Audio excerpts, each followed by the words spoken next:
Olá pessoal, tudo bem? Hoje o tema do nosso vídeo vai tratar de um tema que eu considero bastante importante e relevante, sobretudo neste ano aí, em que nós temos esta equipe, que eu irei dissecar esse desempenho, em algumas frentes, né, nas competições da Copa Sul-Americana, da Copa do Brasil. O Campeonato Brasileiro, acho que já nem mesmo o mais otimista tricolor tem qualquer esperança, né? Falo do São Paulo Futebol Clube, que está aí, no momento que eu gravo esse vídeo, acabou de classificar na Copa Sul-Americana diante do Ceará, nos pênaltis, né? O Ceará conseguiu errar mais do que o São Paulo, né? Não é que o São Paulo foi melhor. O perdão aí, João, e lamentando, né, meu querido João Carlos, que já participou conosco aqui algumas vezes, falando sobretudo dos times nordestinos, torcedor fanático do Ceará, o Vozão. Infelizmente, um vacilo aí do Ceará, né, nesse caso. E também na Copa do Brasil, né, no momento que eu gravo, então, portanto, ainda está por acontecer o segundo duelo das quartas de final do São Paulo diante do América Mineiro. Venceu em casa a primeira partida e agora disputa a segunda. Da mesma forma como contra o Ceará. Não sei se o São Paulo vai ser eliminado já nesse retorno, pode ser, né, muitas chances, digamos assim, o histórico vai comprovar para nós, mas de todo modo já quero cravar aqui, eu poucas vezes faço prognósticos, poucas ou raras vezes eu faço prognóstico. A única vez que eu fiz um prognóstico efetivamente aqui foi quando, duas vezes, né? Quando eu disse que eu fiz um vídeo acerca do Internacional, Sport Clube Internacional, que vai aparecer na descrição para vocês, se o Inter é campeão de tudo, né? Desmontei essa história e disse, né, naquele momento em que eu gravava, que o Inter era o líder do Campeonato Brasileiro. E eu disse que o Inter não iria ser campeão brasileiro naquele ano, como de fato não foi. E também meu prognóstico acerca da Libertadores da América 2020, quando Palmeiras e Santos, mas ali um pouco mais, como eu posso dizer, objetivo, né? Porque se tratava de uma final. Neste caso do Inter, eu cravei antes, muito antes, que não aconteceria. E quero cravar o que eu falo também no final daquele vídeo, que o São Paulo não ia ganhar a Copa do Brasil naquele ano, né? Acabou indo para a semifinal, foi eliminado pelo Grêmio. Mas eu disse que era mais fácil o Inter ganhar um pontos corridos do que o São Paulo uma Copa do Brasil. E eu quero cravar aqui novamente e dizer que o São Paulo não vai ser campeão da Copa do Brasil este ano. Pode, porventura, ser campeão da Copa Sul-Americana, né? Até porque pode enfrentar o Inter numa final. Então, a coisa fica meio tipo o gato, né, com o pão de manteiga, com o pão com manteiga atrás, né? Como é que vai cair, né? O moto contínuo, moto perpétuo ali. É o São Paulo, né? É o gato preto e o Inter é o pão com manteiga. Um tem que cair para baixo, outro tem que cair de pé. Como é que faz? E aí a gente vai ver o que vai acontecer. Mas eu quero contar do histórico do São Paulo aqui na Copa do Brasil. E outro parênteses, também um vídeo relativamente recente, no qual eu comparo a Copa do Brasil e a Copa Sul-Americana, perguntando qual dos dois é mais importante. E lá eu falo, afirmo que e por quê, que a Copa do Brasil é mais importante do que a Copa Sul-Americana. Ali eu cheguei a fazer remontar um pouco do histórico, né, da Copa do Brasil, então fica o convite para você assistir, vai aparecer ao final do vídeo. Copa do Brasil Sul-Americana. Os outros que eu citar, porventura, aqui, eu vou colocar na descrição. Né? Também tem um outro vídeo já do começo deste ano, no qual eu pergunto se o São Paulo encerrou o seu jejum de títulos. Acho que foi ano passado, aliás. Né? Se o São Paulo encerrou o seu jejum de títulos quando conquistou, né, o Campeonato Paulista. E a resposta era que não. Por quê? Porque hoje o Campeonato Paulista, barra campeonatos estaduais em geral, são apenas a quinta de 5 competições que um clube grande, um clube, né, da primeira divisão, participa. E, portanto, você ganhar o quinto campeonato de 5, ok, é uma competição, é oficial, merece sua comemoração, mas merece uma comemoração nas suas devidas proporções. Porque não há nenhuma possibilidade de comparar o Campeonato Paulista ou qualquer campeonato estadual, mas principalmente o Paulista, ao que ele já foi. Porque ele foi não apenas nas décadas de 50, 60 e 70, que era, repito, até mais importante que os campeonatos nacionais, mas até mesmo durante os anos 80 e 90, em que rivalizou com o Campeonato Brasileiro em termos de competitividade, de clubes da primeira divisão, enfim. Então não há comparativo, né? Dizer, mas o Corinthians ficou 23 anos sem ganhar o Paulista e comemorou, aquele é o seu título mais importante. Palmeiras ficou 17 anos sem ser campeão, em 93 é um dos títulos mais importantes da história do clube. Então, por que agora para o São Paulo não merece ser levado em consideração? Justamente pela época, né? Pela época do torneio. E aquela época você tinha um Campeonato Paulista fortíssimo, que era a primeira ou segunda maiores competições desses clubes naquela época. Isso, inclusive, vale para o próprio São Paulo, que ficou de 57 a 70 sem ser campeão, e depois venceria, né, novamente 70, 71, 75, títulos importantes como de 80, de 87, de 89, são títulos bem importantes. Então vamos falar da Copa do Brasil, né? Repetindo, nesse vídeo que vai aparecer ao final, eu remonto um pouco mais do histórico da competição, inclusive de como que era o seu regulamento inicial, como foram as mudanças, do período em que os times que jogavam a Libertadores não podiam disputá-la e etc. Então aqui eu vou me concentrar no histórico do São Paulo na Copa do Brasil. A primeira participação do São Paulo na Copa do Brasil é na segunda edição. Então a Copa do Brasil começou em 89, até um dado tempo, até meados ali dos anos 90, só participavam da Copa do Brasil os campeões e vices estaduais, né? Em alguns estados, algumas federações menores, de menor expressão, apenas o campeão, mas São Paulo, Rio, Rio Grande do Sul e Minas, o campeão e vice. Depois se estendeu para uma terceira vaga, até que foi se estendendo, né? A regra da Libertadores, quem joga Libertadores não pode jogar a Copa do Brasil, ficou vigente de 2001 a 2012. Portanto, o São Paulo não participou da Libertadores em várias dessas situações, né? Mas ele tem aquele recorde, acho que agora o Palmeiras igualou, de participações consecutivas, né, de equipes brasileiras na Libertadores. Então, de 2004 a 2010, o São Paulo jogou a Libertadores, né? Foi campeão em 2005, vice em 2006, algumas outras, acho que uma semifinal, né, em 2010, e outras boas participações em 2008 também.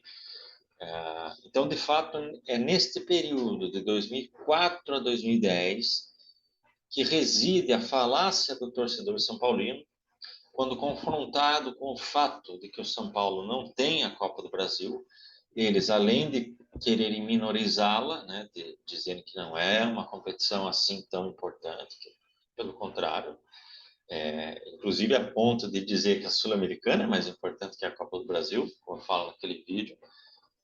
Somente colorados e são paulinos dizem, né, que a Sul-Americana é mais importante do que a Copa do Brasil. Eles dizem isso, não, porque jogou muito tempo a Libertadores e estava mais preocupado em jogar Libertadores e por isso que não jogava a Copa do Brasil. Então, isso não é verdade, porque essa regra só esteve vigente durante esses 12 anos e o São Paulo jogou a Copa do Brasil em 2001, 2002, 2003 e novamente em 2011 e 2012, né? E houve, aí sim, tem uma exceção que nós podemos mencionar, que foi em 1992 especificamente, em que saíram os campeões e vices estaduais de São Paulo, né? Em que o São Paulo, de fato, ali declinou da participação na Copa do Brasil. Uma coisa não interferia na outra, mas como haveria coincidências e proximidade importantes de datas, eles abriram mão da vaga na Copa do Brasil porque tinham esse projeto da Libertadores, a mentalidade trazida pelo Tele Santana, né? E acontece que o São Paulo, ali nessa Libertadores de 92, ele elimina justamente o Criciúma, né? Que foi o seu adversário que eliminou na primeira participação da Copa do Brasil, lá em 1990. Então, a história do São Paulo na Copa do Brasil, ela vai participar, então, por oscilações de participações nesses primeiros anos, né? Até 94, mais ou menos, havia essa oscilação. Então, São Paulo não jogou 89, não jogou 91, 92 porque declinou, não jogou 94 também, né? Porque a final do Paulista foi Corinthians e Palmeiras, né? 93. Então, teve momentos lá atrás que o São Paulo não jogou porque não se classificou efetivamente. Mas a partir do momento em que ela foi se ampliando, a participação de São Paulo passou a ser constante. Talvez teve alguma outra, acredito eu que em 2013, talvez, ou 2013 possivelmente, que o São Paulo não jogou, né? Porque ele não conseguiu nem os mínimos critérios ali, mesmo ampliando a quantidade de participantes, né? Foi então 2013 que ampliou-se, que chegou lá aos seus 90 e tantos clubes, né? Com os da Libertadores entrando na sequência. Naquele ano não houve participação do São Paulo. No mais, sempre participou. Então foram aí, ao todo, né? Somando com essa atual, já aconteceram ao todo. Essa é a 34ª Copa do Brasil, 34ª exatamente, e dessas 34, São Paulo perto de 30 já jogou, e 0 título. É mais ou menos como o currículo do Raul Boesel na Fórmula Indy, né? 300 e tantas corridas e nenhuma vitória, né, na Fórmula Indy. Ou como tem outros pilotos aí na Fórmula 1, Nick Heidfeld, caras que têm recorde, né, de pódios sem vitória, recorde de GP sem vitória, e por aí vai. Então é mais ou menos aí que a gente deve comparar o desempenho do São Paulo na Copa do Brasil. Não se trata, repito, de ter declinado sempre, de ter tido sempre que optar pela Libertadores ou pela Copa do Brasil, ou porque esse regulamento sempre esteve vigente, pelo contrário. Eu selecionei aqui, bem brevemente, para mostrar para vocês algumas das eliminações mais impactantes, impressionantes do São Paulo na Copa do Brasil, né? Então, uma listinha aí bastante. Eu não incluí, por exemplo, o próprio Atlético Paranaense, que eliminou o São Paulo em 2018, eu acho. Algumas outras tantas aí, né? Nós temos eliminação pelo próprio Corinthians, pelo Santos, a final, né, de 2000, já vamos falar sobre isso, algumas dessas, mas aqui de times que hoje não estão nem na primeira divisão ou que vivem oscilando, né, times que no momento em que houve esse confronto não eram grande coisa. Começando pelo Criciúma, de 96 tem essa situação peculiar, né, foi eliminado pelo Inter, 1-1 no primeiro jogo, mas aí o segundo jogo foi anulado e o Inter foi automaticamente classificado porque o jogador Lima, do São Paulo, estava irregular. Então o São Paulo também tem essa tradição, né, como o Sandro Hiroshi, lá em 99, causou toda aquela celeuma que prejudicou o Campeonato Brasileiro. O gato, o famoso gato. 97 eliminado pelo Vitória, 2003 pelo Goiás, 2011 pelo Avaí, 2012 pelo Curitiba, tendo vencido o primeiro jogo na casa do Curitiba e perdido em casa, né? Então você vai ter casos, inclusive, assim, não apenas os times são questionáveis, que eliminaram o São Paulo, como houve eliminações em casa, eliminações após ter vencido o primeiro jogo. Então, é uma celeuma bastante notória aqui do São Paulo, né? 2011 Avaí, 2012 Curitiba, 2014 Bragantino, 16 Juventude, 19 Bahia e 21 Fortaleza. Ah, mas é que nessa época, enfim, pega essa lista, né, e você observa, compara com os outros clubes mais importantes do Brasil, como Corinthians, São Paulo, Corinthians, Santos, Grêmio, Flamengo, Palmeiras. Muitas vezes eles se enfrentaram. O Grêmio eliminou o Corinthians diversas vezes. O Corinthians eliminou o Cruzeiro e foi eliminado também vezes. Cruzeiro, né, que é um dos dois maiores campeões da Copa do Brasil, são Cruzeiro e Grêmio, né? O Cruzeiro com 6, o Grêmio com 5. Aí você tem o Palmeiras na sequência, Flamengo, Corinthians, que venceram várias vezes também. E o São Paulo tem esse asteriscozinho, que nunca venceu a Copa do Brasil. Mas é importante também, pessoal, lembrar do seguinte: se nós remontarmos e analisarmos campeonato nacional, título nacional, o São Paulo vai também ficar com menos. Ele tem 6 campeonatos brasileiros, é verdade. 3 na era das competições mata-mata e outros 3, inclusive consecutivos, na era dos pontos corridos. Merece respeito, sobretudo pelo tricampeonato, né, seguido. Agora, são os 6 únicos títulos nacionais que o São Paulo conquistou. Tem 0 Copa do Brasil. Se você somar os outros clubes tantos. O próprio Cruzeiro, ele vai ter 6 Copas do Brasil e mais 3 Campeonatos Brasileiros e mais uma Taça Brasil. O Grêmio vai ter só as 5 Copas do Brasil, mais 2 Campeonatos Brasileiros, a Supercopa do Brasil também de 1990.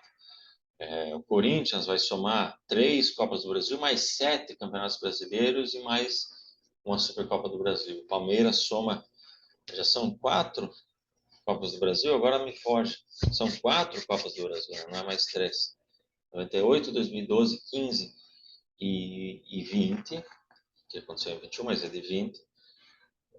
E além dos 6 até o momento campeonatos brasileiros, mais 2 Roberto Gomes Pedrosa, 2 Taça Brasil e uma Copa dos Campeões Estaduais, né? Mais relativizado, mas também um campeonato nacional.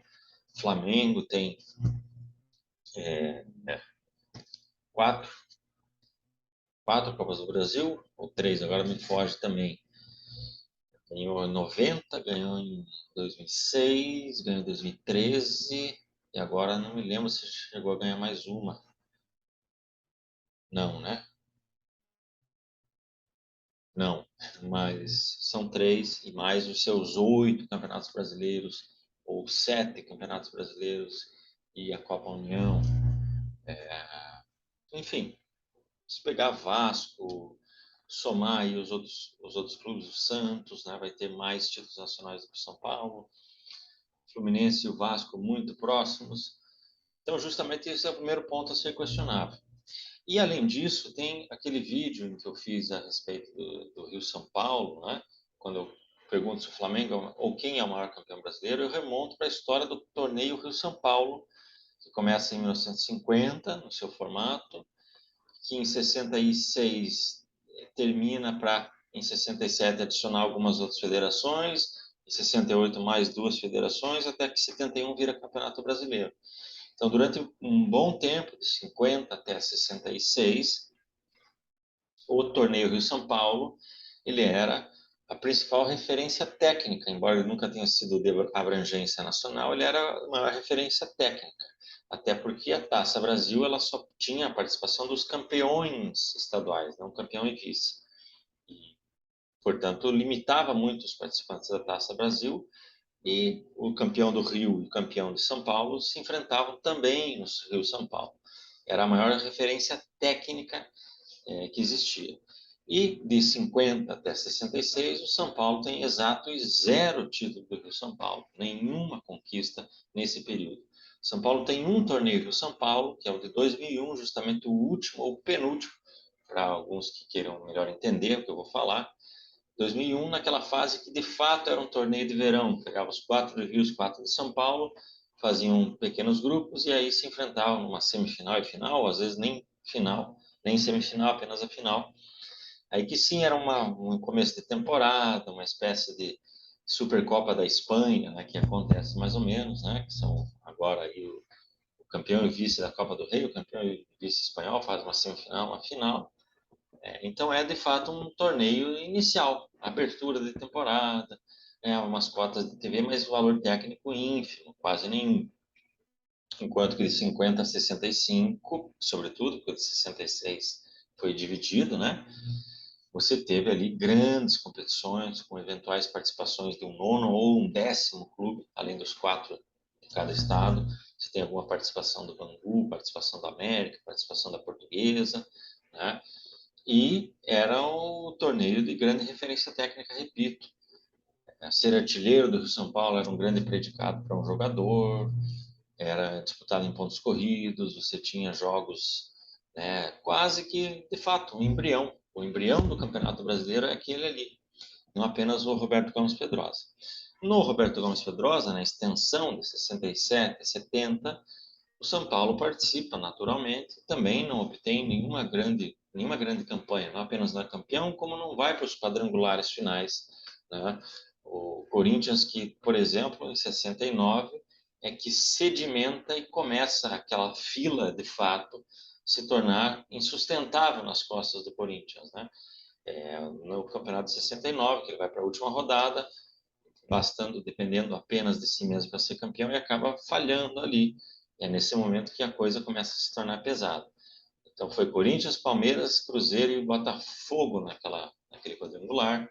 Em 67 também o Corinthians foi para o quadrangular final, com o Palmeiras, o Inter e o Cruzeiro, né? E o São Paulo também não tem nenhuma participação na Taça Brasil, porque, como eu falei, de 57 a 70, o São Paulo ficou sem conquistar o Campeonato Paulista. Para jogar a Taça Brasil eram os campeões estaduais, que a Taça Brasil ocorreu de 59 a 68, portanto, o São Paulo não tem nenhuma participação, assim como o Corinthians também não. O Flamengo tem, acho que uma ou duas, e o Inter também apenas uma. Então, são times que, de fato, não triunfaram na Taça Brasil. E aí que vem aquela discussão, né, do torneio campeão por fax. Não é campeão brasileiro, na minha visão, mas não é torneio de fax, não é nada disso. Então, de novo, assista esse vídeo, fica na descrição o link, quem é o maior campeão brasileiro, a explicação. Então, é importante que nós entendamos isso. E observando essas eliminações contumazes, eu destaco, sobretudo, Avaí, Coritiba e Juventude, né, esses três aí, 2011, 12 e 16, você percebe que há, da parte do São Paulo, por mais que, claro, Palmeiras não tem Mundial, ou Corinthians na Libertadores, que foi durante muito tempo, que agora está voltando aí a dizer que foi um Once Caldas, eles gostam de brincar, ou que foi um São Caetano com sorte, coisas assim. Então agora a piada está sendo um pouquinho remodelada. Então, por mais que você ainda tenha outros principais rivais que não triunfaram, ou pelo menos de forma consistente, em campeonatos mais importantes, sim, naturalmente, que a Libertadores, o Mundial de Clubes sejam mais importantes do que a Copa do Brasil, mas é um fato e isso deve ser colocado na conta do São Paulo na forma de campeonatos nacionais de uma forma abrangente. Lembrando que, como eu iria dizendo, em 2002, nós tivemos a edição final do Rio-São Paulo, que foi a Liga Rio-São Paulo. Nós tivemos 9 times do estado de São Paulo e outros 7 do estado do Rio de Janeiro. Foi feito um pontos corridos numa fase inicial. Os 4 melhores classificados fizeram uma semifinal. São Paulo e Palmeiras, Corinthians e São Caetano, salvo engano. O São Paulo enfrentou o Palmeiras na semi e foi vice-campeão do Corinthians em 2002. No mesmo 2002, o São Paulo havia sido eliminado na semifinal pelo Corinthians. O São Paulo que foi vice-campeão do Cruzeiro em 2000 e que soma, além de eliminações vexatórias como essas, outras grandes eliminações para clubes mais tradicionais, como é o caso do Grêmio no ano 2021, o Santos em 2015, né? O Santos elimina o São Paulo na semifinal e faz a final contra o Palmeiras, eliminações outras para o Grêmio, eliminações para o Cruzeiro, eliminações para o Atlético Paranaense, como eu disse. Então são várias, em vários momentos, com times ótimos, times mais ou menos e times fracos. O São Paulo sempre parou na trave na Copa do Brasil. Apenas uma final, repito, a de 2000, e está buscando eventualmente seu título. Quando ou se isso acontecer, nós sabemos que vai ser dito que é o soberano, que é o maior do país, que é isso, que é aquilo. E enquanto não vencer, vai dizer-se que é um torneio menor, menos importante até mesmo do que a Copa Sul-Americana. Então é preciso que o São Paulo resolva no campo essa celeuma, porque sim, na minha visão, a Copa do Brasil em especial, mas os nacionais, é o que colocam esse asterisco no tal do soberano, propalado para lá e para cá como o maior time do Brasil, muito embora os últimos 10 a 12 anos aí tem sim colocado isso em perspectiva, tem sido muito relativizado, mas e aí, papo para outra história, né? A própria forma como o São Paulo começa a sua história, o espólio do paulistano, a forma como o Corinthians e Palmeiras, o Sport Clube Corinthians Paulista e Palestra Itália à época, ajudaram nessa refundação do São Paulo. Faça um teste simples, pergunte para os São Paulinos em que ano que o São Paulo foi fundado, se 30 ou 35. Conforme a resposta que ele deu, você já vai saber que para ele o interessante é apenas os títulos e não o clube, não a história do clube dele, né? É a partir do Morumbi, né, com o Morumbi consolidado, que também tem histórias bastante questionáveis, o famigerado Jardim Leonor, Laudo Natel, entre outras histórias, né? Como que o São Paulo conseguiu aquele terreno. Então, a partir da consolidação do Morumbi, no início dos anos 70, que o São Paulo passa a ser um clube rival, digamos assim, em termos de tamanho histórico, com o Corinthians e Palmeiras, também o Flamengo, em outra medida. A própria questão da torcida, né? Que até um dado tempo São Paulo tinha a quarta ou a quinta torcida do país e passa a ter apenas com grandes fases, grandes momentos. Então são várias questões que nós podemos colocar em perspectiva do São Paulo sobre essa ideia de soberano, de maior do Brasil, inquestionável. Inclusive eu vejo muitos jovens replicando a ideia de que o São Paulo é o único brasileiro tricampeão mundial, eles entendem que isso o ratifique como o maior clube nacional. Na minha visão, isso não é condizente nem com a realidade dos fatos, né, referentes ao São Paulo, nem com o comparativo que você faça entre clubes, entre agremiações, partindo de um tipo de título, e ainda mais quando ele foi conquistado em contextos específicos, de formas específicas, com todos os méritos, mas você não pode jamais, isso vale para tudo e todos os esportes, se basear em números finais totais de qualquer coisa que seja.